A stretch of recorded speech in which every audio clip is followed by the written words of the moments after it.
Hello, beautiful viewers out there. You are very much welcome to yet another very exciting episode of the Maternity Show with me, Sona Rabo, on ARTV. And today, this episode is focused on immunization services. And we are right here at Serekunda Health Center. Serekunda has been a very helping facility as far as health service delivery is concerned in the Gambia. It's one of the oldest anyway, and it has a catchment area of over 123,000 people. This is because it is at the heart of a market center. Lots of people from different environments in the Gambia gather at this market to do trade. And of course, when they come for their sales, they prefer to come here, get their services and go home. That is why it's one of the busiest health facilities we have in the country. Let's find out how immunization services are given to mothers here in the Gambia. 5 different vaccines are 5 different people, meaning 5 favor. They were 5 favor. Lomora Supenge Alebi. So let me make it. They are this soon one next year. Yaramami Diana. Now for Hale favor. Walla, Hale Dineka joy. Yesterday you were up. I'm going to be fine. There are Joduko, but since we get Pengu, Monkey, this one, Yagudara. As far as immune system, never study response to vaccine, who feel that? Because if that one there are negative to assist for the year one, Mungo Alan. So people will have am dole. Near the young people feed. May I be near easy Halley knows. I don't know about it.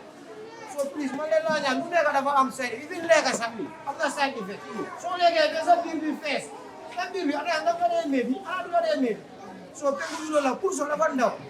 Do not go see Rabbi, and a family. So please, Malala, you try you are Halley favor there. So tell me, who was a sent them. Alright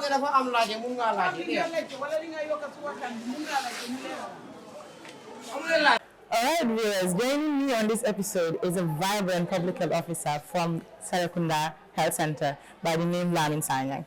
Lamin Sanyang has been very much dedicated to the work he do in Serekunda here. He's responsible for vaccines and vaccine management. Let's get to hear from him what it means to be able to do his work properly.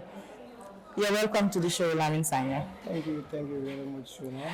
Alright, so Lamin, probably you can just tell us what functions you do here as public health officers. Then we'll be able to connect this to the importance of what you do and the maternity show in reality. Okay, as a public health officer, we have various functions or responsibility to take part in the development of the country. We prevent life of public or life of Gambians or life of the whole country. Our major role is what is prevention. Sure. Yeah, so that's our major role. Exactly. So our major role is to prevent the general population from any form of sickness, disease we call it. And what we need to understand is that having a baby and coming down to the role of public health officer, which is one function of a public health officer, which is immunization. It's very important, and that is why I like this episode very well, because immunization is key as far as the child's life is concerned. So what are some of the vaccines you give out to these children that come here? Or let's say, when do we start immunization? Okay, in our country, we have our national standard. The standard has a schedule for each vaccine. And this standard for each vaccine starts at the age of what? Birth. As soon as a child delivers, we give them a birth doses. And that birth doses start from the initial day that the child gave birth. And then there's a schedule for each vaccine. So at birth we give BCG that prevent TB, and then we give hepatitis that prevent inflammation of the liver, and we give oral polio 0 to protect that particular child. Okay, so that means immediately a child is being born, the child is exposed to vaccination. Yeah. So that means when the child is born, at what other schedule do the women come for the next scheduled vaccination? Is it after 1 month, 2 months? And when would a child start coming for vaccination? Okay, as I firstly mentioned, at birth the child receives the birth doses. That is the BCG, and then the hepatitis, and then the oral polio 0. So after birth, the child will not take any injection. The child will come for weighing, that will be at the age of 1 month. After 1 month, then we start giving the vaccine to boost the child's immune system. So at that 1 month, we give different vaccines. We give rota, prevent diarrhea, we give oral polio 1, we give penta, that's comprised of 5 different antigens, and then we also give pneumo to prevent pneumonia.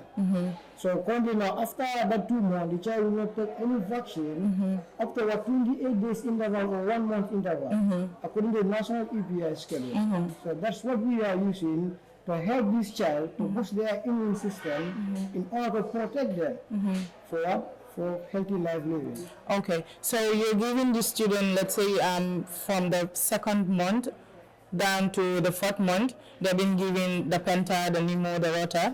Okay, also realize that IPV is introduced into the system. So when do we start giving IPV? Okay, at birth, after receiving the 2-month injection from birth, then 2 months, then the 28 days interval, as I likely mentioned, the child will receive the 2s. That is the penta, that is the penta 2, pneumo 2, and then the rota 2. After the 2s, that is the next 4 months there, that's where the child receives 3 series. We call them 3 series. The 3 series in a sense mean that the dose that we give at the age of 2 months, that is penta 1, the same doses will follow. That is the age of 2 months. After 2 months also, then we give 3s. Okay. So at 3 series there, that's the time we give 9 months. Okay. After the 3 series. After 3 series. Okay. We give penta, we give pneumo, we give IPV, including oral polio. Oral polio. Okay. Yeah. So that means after the first 3 series are done, you move on to the 9 months injection. So these 9 months would have to include what and what? Okay, the 9-month injection has to be given, as I likely mentioned, there is a specific immunization schedule. The 9-month injection has to be 9 months exactly or later, but it should not be below 9 months. Because all these vaccines are safe, they have gone through scientific process to make sure that the antigens are in good condition, either their physical appearance, including their adjuvants, their preservative. So as the manufacturer likely indicated that 9 months, the vaccine should be given at the age of 9 months. Okay. So at 9 months, we give oral polio 4, we give yellow fever, and then we give EMA, measles and rubella. Yeah. Sure. So these are the vaccine given at the age of 9 months. So okay, I've realized that in the Gambia, most women would start their, let's say, RCH, but along the line they will drop. It's either as a result of when they come, people are told that you don't have let's say vaccination today, the following month they come, they don't have vaccination. So they think that that is the end of the vaccination for the child, not knowing that after 4 months, there is a break before you are given your next injection, which comes at 9 months. So after 9 months, what comes next? After 9 months, there will be no injection up to the age of 1 year. Then 1 year we give meningitis injection. So after meningitis injection, there will be no injection up to the age of 1 year 4 months. But that 1 year 4 month injection is DBD booster, which comprises of 3 different antigens. And then that DBD booster should be given 1 year after penta 3. Okay. When the child receives penta 3, that is the penta pneumo 1, penta pneumo 3, penta 3, and then IPV.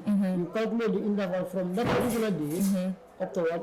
1 year. 1 year, 4 months. Okay. So after 1 year after penta 3. But probably the child may miss as a defaulter the 3s at the right time. Right time, yeah. So if the child doesn't receive the 3s at the right time, so to target that child at the age of 1 year, 4 months to receive that particular antigen, you see there will be slightly changes. Sure. So at the age of 1 year, 4 months, you cannot give that injection. You have to make sure that there is an age interval. That is the time the child receives that 3s, that is the pneumo, penta, and oral polio. You have to start your calculation from that period, until when it gets to 1 year, then you give the DPT booster. And then the last injection for a child is given at what age? It's given at the age of 1 year, 6 months. 1 year, 6 months. That is the booster dose. Let's see, that one also is booster. It comprises of polio booster, then you have MR booster.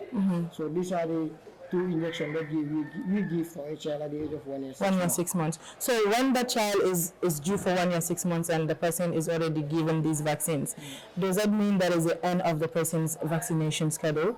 Or do they have to continue coming to the hospital for RCH services? Yeah, okay. That also is another point.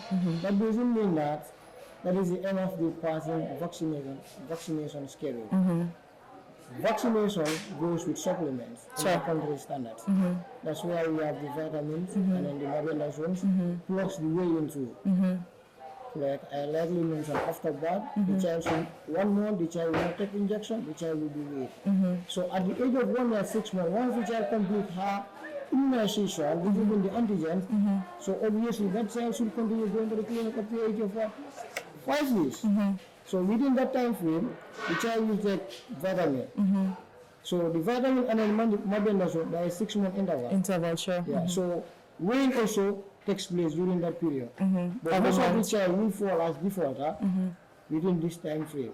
Because the mobilization is very good for the worm infestation. The vitamin also is very good. It also serves or play an important role in prevention. Okay, so weighing also is also very important. The weighing also will tell you the nutrient value of that particular child he or she is feeding. So if the weight drops, you should know that obviously something is Wrong with the child. Or if the weight has increased, you should know something is alarming. So it's either you try to see what are the measures in place, or you ask your doctor or your nurses what are the actions you should take if you see such kind of action. All right. So maybe I'll just shift our attention from the vaccines, and then we look at what processes take place when a woman comes for RCH. So let's say I'm a mother that is coming from my house, and I get to the facility. This is my first month to come. I've received my bad dose at the labor ward. Now, this is after my 1 month. I am coming back for my injections. Okay, when I come, where should I start from? As far as you look at the facility, you either go, you weigh the child. After weighing the child, then you come to the immunization desk. That's where they receive their antigens. Okay. Yeah. So, okay, we've seen all the activities you've been doing, you know. I think it's kind of interesting because women would only think that when you come to the hospital, it's either because your child is sick or you suspect that your child is getting sick, not knowing that to come and seek for preventive medicine is as much important as when the child is sick.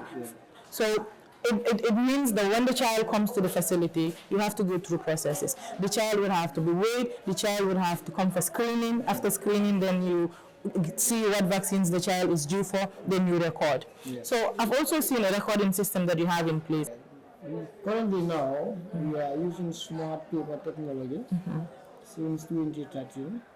Up to now, it was piloted at Serekunda Health Center, that is this current facility here. It plays a major role. Sure. It plays a major role. It helps us for data accuracy. It also helps us to monitor our EPI, vaccines management. And then it also helps us to track defaulter. And it also helps us to initiate effective monthly returns management too. Okay, nice. Because with the help of this smart paper technology, even a child lost her card or his card, we are being able to go through the dashboard to search for that child or that particular child immunization history. All right. So I heard you talk about defaulter tracking and all that. So I want to understand when a woman or a child is it's a default, what happens and what measures do you take as a facility to search for defaulters in the community? Because I know there are many there. There are lots of children that would start their vaccinations at the birth, and along the line, because the mothers are busy doing ABC and they stop coming to the hospital. We know that can have lots of impact on the babies that they have. So how do you track these people in the communities? Okay, currently now, as you mentioned, that's our problem here. We do track defaulters, but not always. We do track them time to time. We do make defaulter tracing. But for the whole year, probably it will be once. Yeah, for the whole year. Because it is difficult for us to leave our facility here. Because currently now, we are not much in the facility. So leaving our immunization, because Serekunda we conduct immunization every day, except on Sundays. So it will be difficult for all the PHOs to leave this ground to go and track defaulters. Sure. We do track them, but not always. Time to time, we go to the community, we screen their cards if they are defaulter, and we give them the antigen that they needed. But obviously it's not always. Yeah, and I mean it's going to be really difficult because I know one of the challenges you have is in terms of transportation to go into the community. So I'm also aware that the outpatient department in the facility here is really trying to help you, because when children come here that are sick, they always try to go to the infant welfare cards, and then they bring them forward to say this person has not been coming for vaccination, so let's see what is possible for him or her. I think that is one plus that you have as a facility. Because these are integrated services, so we work hand in hand with nurses and then the RCH unit. So if they see any defaulter, they either call us or they will leave their office to come to the public health office, log that complaint to us, and preventive measures are in place. Alright, so nice. Now that we are going to go slightly away from immunization services as a public health function for the children under 5 that your office does, what other things do you do for children under 5 in your office? Birth registrations, and what other thing do you look at when it comes to the babies that are coming to your office? Okay, we did birth registration for under 5s, but currently now we are on electronic birth registration system now, which is in place, and then I believe very soon they will distribute it to various facilities. So we do birth registration, and then secondly too, we also do surveillance. That is weekly surveillance every Monday. Sure. We go to the OPD to go there, search for cases that we know that are public health concern. So if we encounter any under 5 problem, then we just take the details, contact everything, and we forward it to the central level. From there, we also do our follow-ups to see what exactly the case is, how it happened, which community the case is coming from. Whether or not it's a transmittable disease and all that. And so I think that is a very, very good initiative at the end of the day. So looking at all the things that you do as a facility, I think immunization is one of my favorite, because this really helps to prevent young people that are really vulnerable as far as disease is concerned. So what message would you send to the parents out there that are watching you?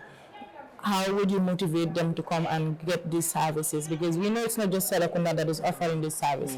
So Serekunda is just one of the major places that you can come to get some of the services. But across the country, there are primary healthcare facilities across for every Gambian child.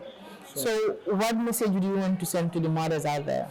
Okay, thank you very much. As you rightly mentioned, Serekunda is a major place within this western one, I can say. The bulk of the population is within this region. Sure. So, and then my message to the mothers, let's all stand on our feet and make sure that all the child less than 5 years should go to the nearest health facility for their immunization system. Yeah. So at this point, allow me to say, it is only together we can pull this through, because I know healthcare workers are here for the people out there, and the people out there are there for the healthcare workers. So one more thing before I allow you go, we're looking at AEFIs as a result of immunization. Those are advanced effects following immunization, because at the end of the day, some mothers would complain that I've come to a particular health center, and at the end of the day, the person I met there injected my baby and my baby is not able to walk, or my baby had fever, lots of other complaints. This could be one of the reasons that they would stop coming for immunization. So what would you say to that? Okay, that's true, because vaccines have side effects, like tablets. They also have side effects. But my advice to them is that let them continue taking that child to the clinic, because obviously we all know that needle is too small. That sad thing you put inside your body, obviously you may feel something. And then the vaccine that the children also are receiving, they have possible side effects. Sure. The vaccine is safe and very effective. So my message for them is that if they feel like their child have been vaccinated and then they have seen some possible side effects or changes, before they apply measures at home, to me it's better they go back to the facility, then consult them. They will know what to do next. Yeah, so I've attended several RCH across the country. And mostly I see women doing very funny things after their baby is injected. They will take lime and then try to rub it on the baby, or take their left shoe and try to rub it on the baby in the name of trying to ease the pain for the babies. So I think this is really a very bad thing that women are doing, but they're not really aware as to the effects of this on their children.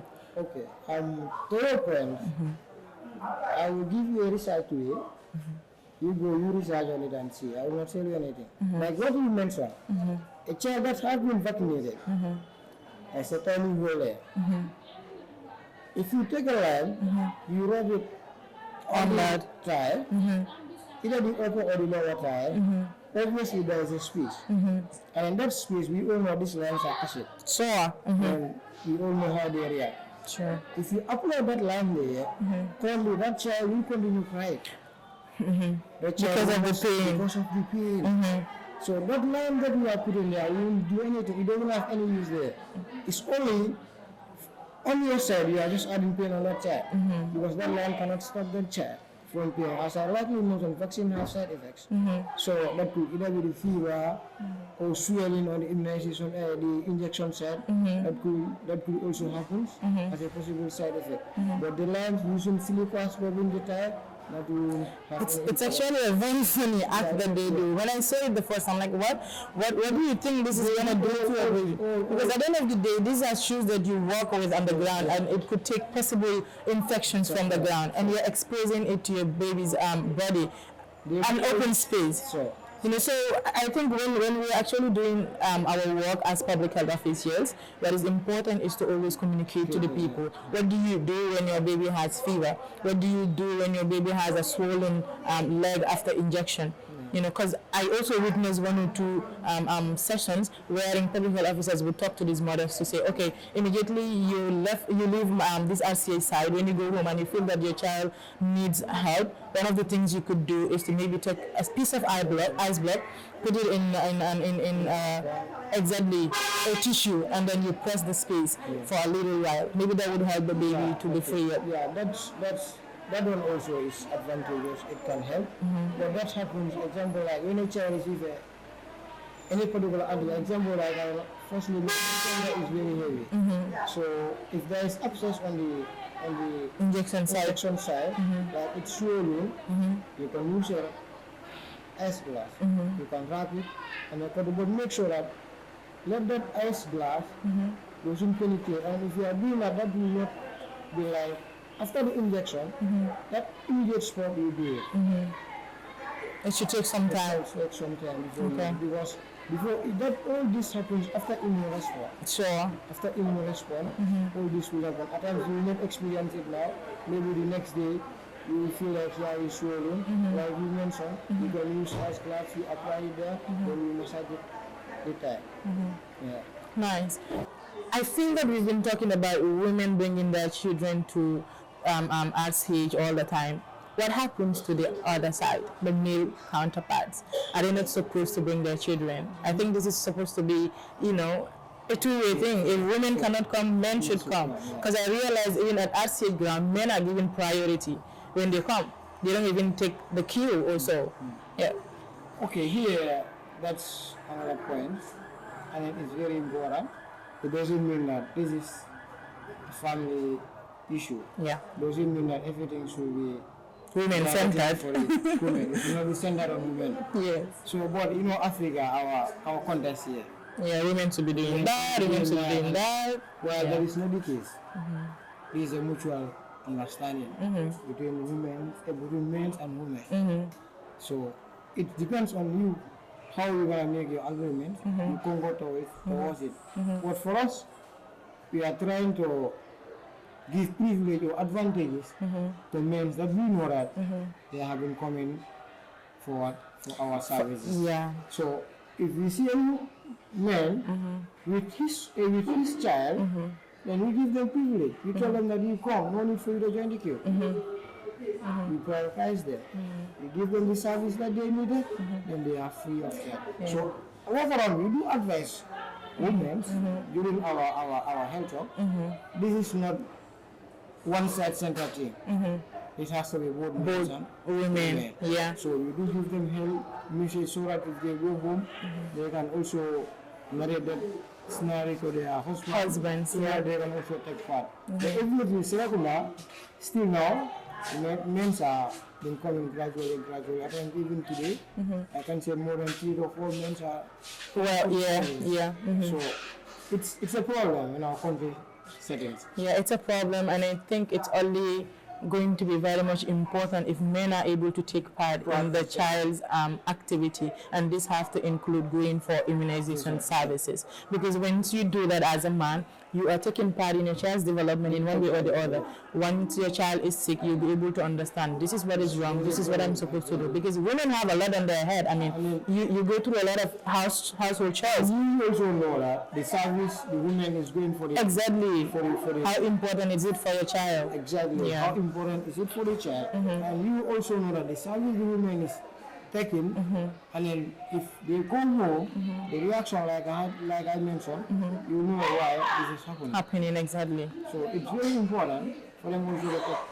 Nice one. All right, so Lamin Signing, maybe you just probably tell us what challenges you face as far as your work is concerned. Okay, I'm currently here. Our challenges here is our Waste management. waste management. It's a problem here. Not general waste, not infected waste. Yeah, so I mean, for the general waste, probably it's as a result of the marketplace. Because accessibility is also another issue I've realized. Yeah. Before you get to this facility, you realize that you have to pass through lots of men, with their wheelbarrows, and women that are, doing trades and all that. Yeah. So it makes it really difficult to access this space. Yeah. So all those people that are also throwing their waste, sometimes you might not even know. Yeah. They could be passing this waste here. Sure. So, okay, in terms of the like, let's say the medical waste, how do you try to take care of these things? Okay, that is the problem. Because currently now, you don't have incinerator. Wow. So you have a temporary storage site for it. The government is trying to construct one. They said around 5 or what, I've never been there. But yes, still there is not yet established. So obviously our temporary storage room is Field. So currently now we have a specific location where we gathered our sub boxes. And we all know that this is It's risky, very yeah. risky. It could prick any other person, and any form of bloodborne disease could occur at the end of the day. hepatitis B infection and others will can come. Yeah. So currently that is our major constraint. At China, and Action Aid, Gavi, we will say thanks to them. No problem. Doing Their quota, in the development of our children in the Gambia, and we want to appreciate that from them. Thank you very much, UNICEF, Gavi, Action Aid, and every other partner that is helping our children under 5 to go through immunization services swiftly without any issues. We want to appreciate your effort. So I think we've said a lot about immunization and its importance for the general population. So all I want to allow you to do now is share your last message with the people looking at us right now, the viewership. What is going to be your last message for them? Okay, my last message is for them still goes back to the women. Yeah. I'm advising all the women to that Gambia, Senegal, even Europe. If you know that you have a child, that particular child is less than 5 years. 5 years, it's your responsibility to make sure that child is protected.